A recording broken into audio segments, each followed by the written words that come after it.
여러분, 혹시 최근 뉴스에서 중국 군함들이 대만 해협을 빈번하게 통과하는 장면을 보셨나요? 그냥 지나가는 군사훈련이라고 생각하셨다면 지금부터 제가 말씀드릴 이야기를 꼭 들어보셔야 합니다.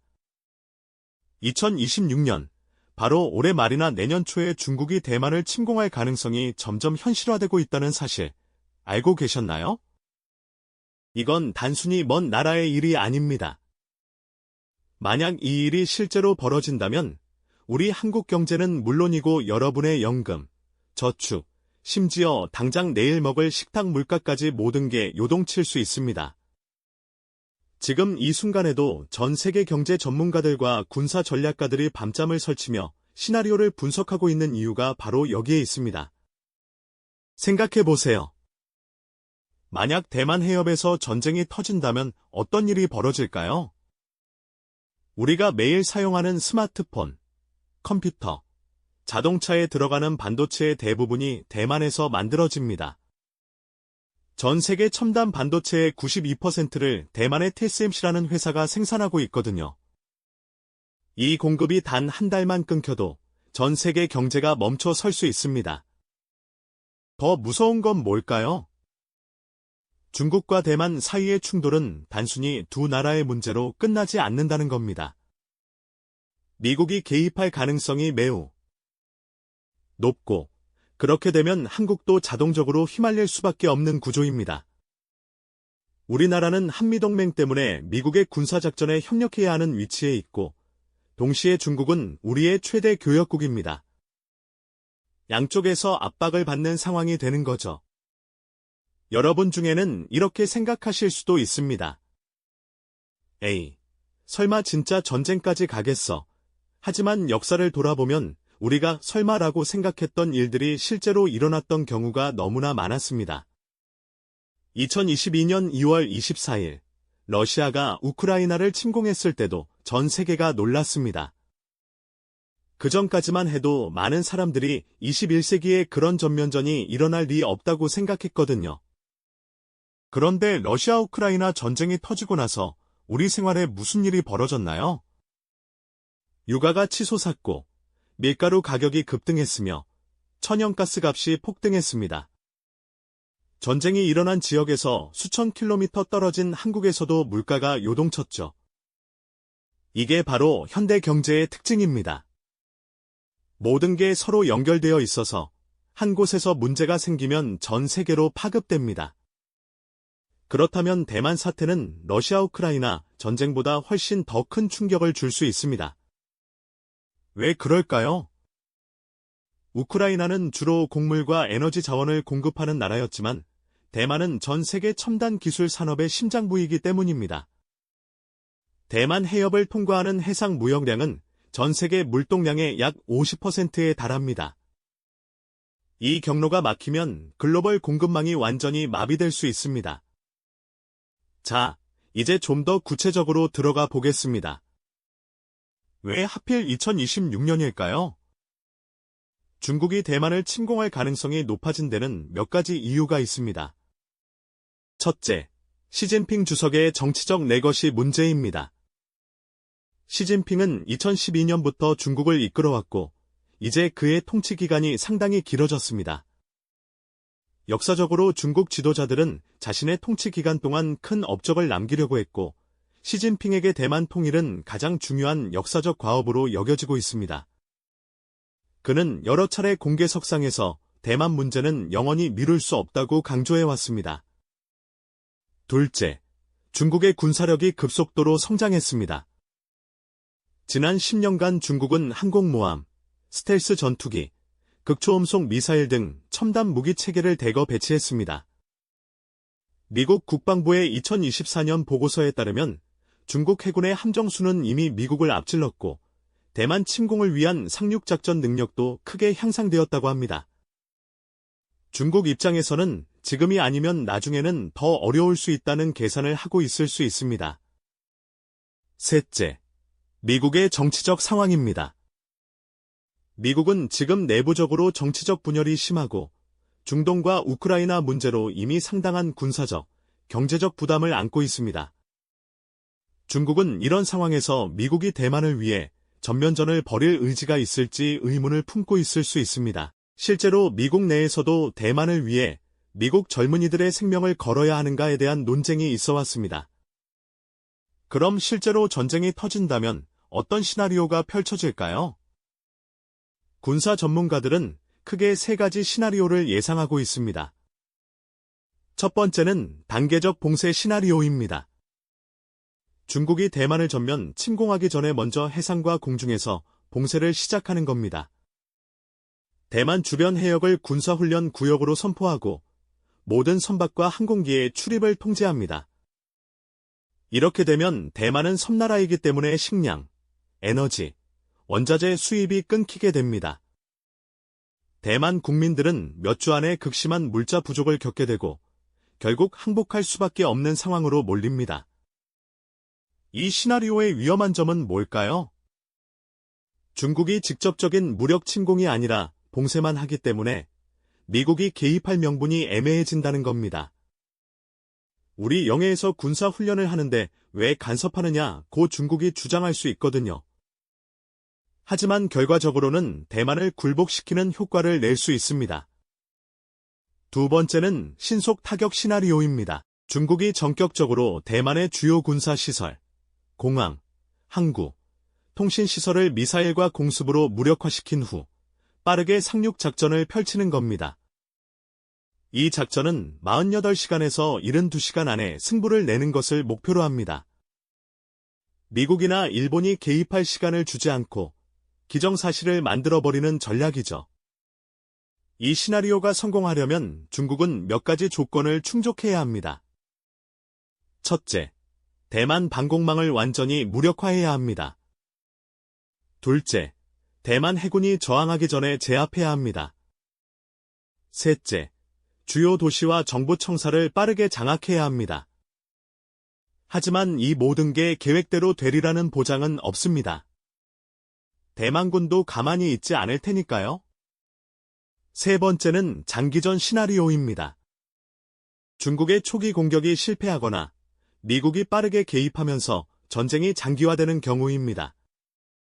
이렇게 되면 정말 끔찍한 상황이 벌어집니다. 대만 해협 일대에서 중국군과 미국 대만 연합군 사이에 대규모 해전과 공중전이 벌어지고 양측 모두 막대한 인명과 물적 피해를 입게 됩니다. 장기전으로 가면 한국도 직접적인 영향권에 들어갑니다. 왜냐하면 미국은 한국에 있는 주한미군 기지를 활용할 가능성이 높기 때문입니다. 오산 공군기지, 평택 해군기지 등이 작전 거점이 될 수 있습니다. 그렇게 되면 중국은 한국도 사실상 적으로 간주할 수밖에 없게 됩니다. 여기서 잠깐 역사적 사례를 하나 볼까요? 1950년 6월 25일 북한이 남침했을 때 많은 사람들이 설마 전쟁까지 가겠어? 라고 생각했습니다. 하지만 전쟁은 일어났고 3년간 계속되면서 수백만 명의 사상자를 냈습니다. 당시에도 미국과 중국이 충돌했고 한반도는 완전히 초토화되었습니다. 대만 사태가 현실화되면 그때와 비슷하거나 더 심각한 상황이 올 수 있습니다. 왜냐하면 현대 전쟁은 70년 전과는 비교할 수 없을 만큼 파괴력이 크기 때문입니다. 미사일 하나가 도시 전체를 마비시킬 수 있고 사이버 공격으로 전력망과 통신망이 순식간에 무너질 수 있습니다. 그렇다면 이런 상황이 우리 경제에는 구체적으로 어떤 영향을 미칠까요? 크게 세 가지 측면에서 살펴볼 수 있습니다. 첫째, 반도체 공급망 붕괴입니다. 앞서 말씀드렸듯이 전 세계 첨단 반도체의 92%를 대만 TSMC가 생산합니다. 삼성전자와 스카이닉스도 반도체를 만들지만 TSMC만큼 미세 공정 기술을 보유한 곳은 없습니다. 특히 3나노미터, 2나노미터급 초미세 반도체는 TSMC만이 대량 생산할 수 있습니다. 이 반도체들이 어디에 쓰이는지 아십니까? 애플 아이폰, 엔비디아 i10, 퀄컴 스마트폰 칩 등 세계에서 가장 중요한 기술 제품들의 핵심 부품입니다. 만약 TSMC의 공장이 전쟁으로 파괴되거나 가동을 멈추면 전 세계 IT 산업이 마비됩니다. 자동차 생산도 멈추고 스마트폰도 만들 수 없게 되고 AI 개발도 중단됩니다. 그러면 우리나라는 어떻게 될까요? 삼성전자 주가는 폭락할 겁니다. 왜냐하면 TSMC의 공급이 끊기면 삼성이 그 빈자리를 메우려고 할 텐데 단기간에 생산 능력을 늘리기는 불가능하기 때문입니다. 동시에 반도체 가격은 폭등할 것이고 이는 모든 전자제품 가격 상승으로 이어집니다. 여러분이 새 스마트폰을 사려고 하면 가격이 2배, 3배로 뛰어 있을 수 있습니다. 둘째, 해상 물류 대란입니다. 대만 해협을 통과하는 해상 무역량이 전 세계의 절반이라고 말씀드렸죠? 이 루트가 막히면 모든 선박들이 남쪽으로 크게 우회해야 합니다. 필리핀과 인도네시아 사이를 돌아가야 하는데 이렇게 되면 운송 시간이 2주에서 3주 더 걸리고 운송 비용도 크게 증가합니다. 한국은 무역 의존도가 매우 높은 나라입니다. 우리 GDP의 70% 이상이 수출과 수입에서 나옵니다. 해상 물류가 마비되면 우리 경제의 혈관이 막히는 것과 같습니다. 공장들은 원자재를 제때 공급받지 못해 가동을 멈추고 완성된 제품도 수출하지 못해 창고에 쌓이게 됩니다. 기업들은 손실을 보고 결국 구조조정과 해고가 시작됩니다. 생각해보세요. 여러분의 자녀나 손주가 다니는 회사가 갑자기 어려워지면 어떻게 될까요? 월급이 줄어들거나 심하면 일자리를 잃을 수도 있습니다. 이게 단순히 남의 나라 전쟁이 아니라 우리 가족의 생계와 직결되는 문제라는 겁니다. 셋째, 금융시장 대혼란입니다. 전쟁이 터지면 투자자들은 공포에 빠집니다. 주식을 팔고 안전한 자산으로 도망가려고 합니다. 코스피는 폭락할 것이고 환율은 폭등할 겁니다. 달러당 1,300원에서 1,500원, 심하면 1,800원까지 올라갈 수 있습니다. 환율이 오르면 우리 생활에 어떤 영향이 있을까요? 수입 물가가 급등합니다. 석유, 천연가스, 밀, 옥수수 같은 기본 생필품들이 모두 외국에서 들어오는데 이 가격이 다 올라갑니다. 주유소에서 휘발유 값이 리터당 3,000원을 넘을 수 있고 식당 메뉴 가격도 크게 오를 겁니다.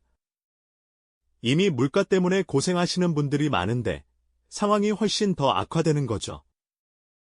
여러분 중에 연금을 받고 계시거나 노후 자금을 주식이나 펀드에 투자하신 분들 많으시죠?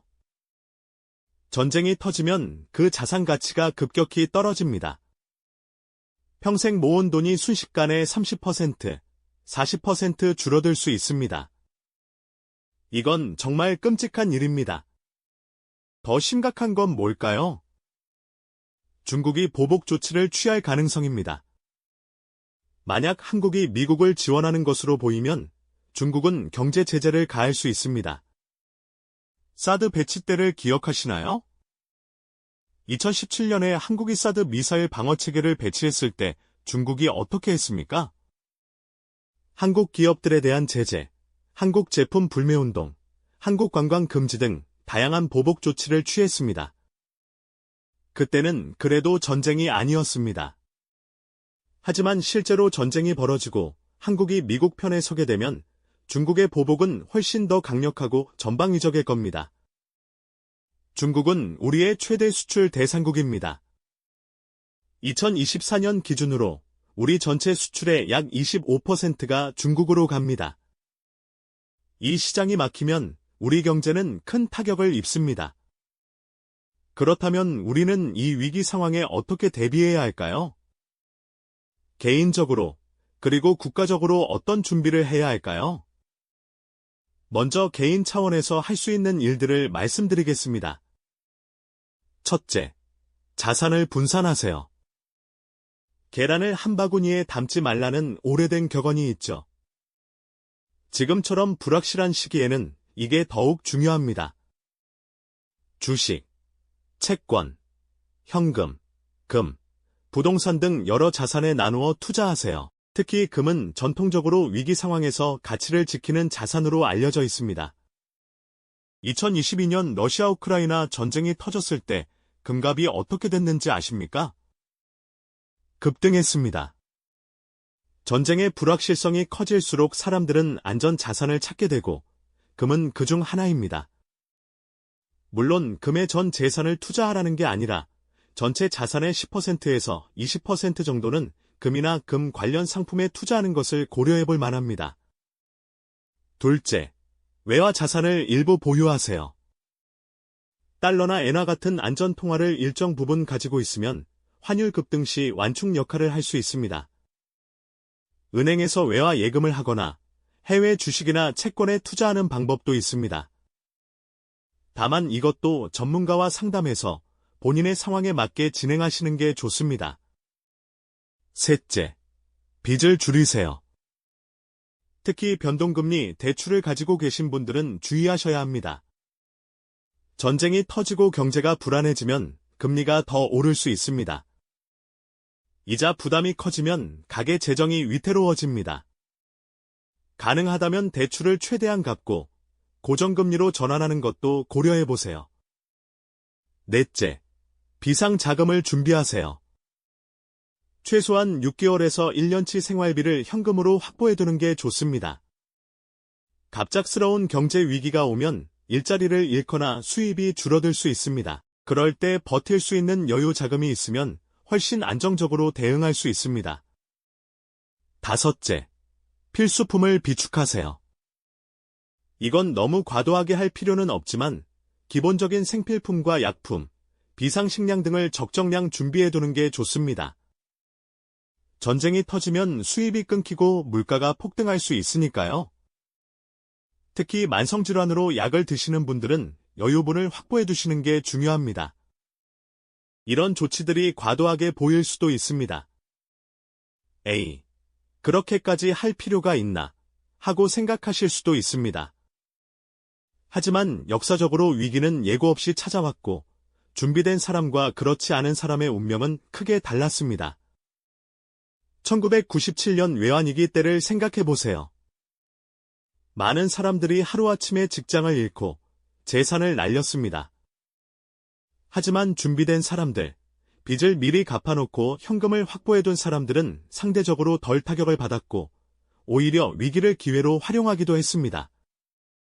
이제 좀 더 큰 그림을 볼까요? 국가 차원에서는 어떤 대비가 필요할까요? 첫째, 에너지 안보를 강화해야 합니다. 한국은 에너지의 대부분을 수입에 의존합니다. 석유의 100%, 천연가스의 거의 100%를 외국에서 들여옵니다. 대만 해협이 막히면 중동에서 오는 유조선들이 우회해야 하고 이는 에너지 공급 불안과 가격 상승으로 이어집니다. 정부는 전략 비축유를 늘리고 재생에너지 개발을 가속화해야 합니다. 태양광, 풍력 같은 재생에너지는 외부 공급에 의존하지 않으니까요. 물론 단기간에 에너지 구조를 완전히 바꿀 수는 없지만 장기적으로 꾸준히 투자해야 합니다. 둘째, 반도체 산업 육성에 더욱 박차를 가해야 합니다. TSMC에 대한 의존도를 줄이고 삼성전자와 SK하이닉스의 생산 능력을 확대해야 합니다. 정부는 이미 반도체 산업에 대규모 지원을 하고 있지만 더 과감한 투자가 필요합니다. 용인과 평택에 건설 중인 반도체 클러스터를 빨리 완성하고 인력 양성에도 힘써야 합니다. 반도체 엔지니어가 부족한 상황인데 이를 해결하지 않으면 생산 능력을 늘리기 어렵습니다. 셋째, 외교적 균형을 유지해야 합니다. 이게 가장 어려운 부분입니다. 한국은 안보는 미국에 의존하고 경제는 중국에 의존하는 구조입니다. 대만 사태가 벌어지면 양쪽 모두에서 선택을 강요받을 겁니다. 미국은 우리 편에 서라고 할 것이고 중국은 중립을 지키라고 압박할 겁니다. 어느 쪽을 선택하든 대가를 치러야 합니다. 이런 상황에서 정부는 최대한 외교적 여지를 확보하면서 양쪽과의 대화 채널을 유지해야 합니다. 독일이 냉전 시대에 동방정책을 펼친 것을 참고할 만합니다. 서방 진영에 속하면서도 동독 및 소련과의 대화를 계속했죠. 물론 당시와 지금은 상황이 다르지만 외교적 유연성을 잃지 않는 게 중요합니다. 넷째, 국방력을 강화해야 합니다. 한국군은 북한에 대비하는 데 집중해왔지만 이제는 더 넓은 지역 안보 환경을 고려해야 합니다. 특히 해군과 공군의 능력을 키워야 합니다. 최근 한국이 차세대 전투기 KF-21을 개발하고 이지스 구축함을 늘리는 것은 좋은 방향입니다. 하지만 여기서 멈추면 안 됩니다. 미사일 방어 체계, 사이버 전력, 우주 군사 능력 등 현대전에 필요한 모든 요소를 갖춰야 합니다. 다섯째, 국민 결속력을 높여야 합니다. 위기가 오면 사회적 혼란이 발생할 수 있습니다. 가짜 뉴스가 퍼지고 사재기가 일어나고 정치적 갈등이 심화될 수 있습니다. 이런 상황을 막으려면 평소에 국민들 간의 신뢰와 결속을 다져야 합니다. 정부는 투명하게 정보를 공개하고 국민들과 소통해야 합니다. 우리가 이런 대비를 하고 있고 위기가 와도 이렇게 대응할 것이다 라고 명확히 알려야 합니다. 그래야 국민들이 불안해하지 않고 정부를 믿고 따를 수 있습니다. 자, 여기까지 들으시니 좀 무섭고 암울하게 느껴지시나요?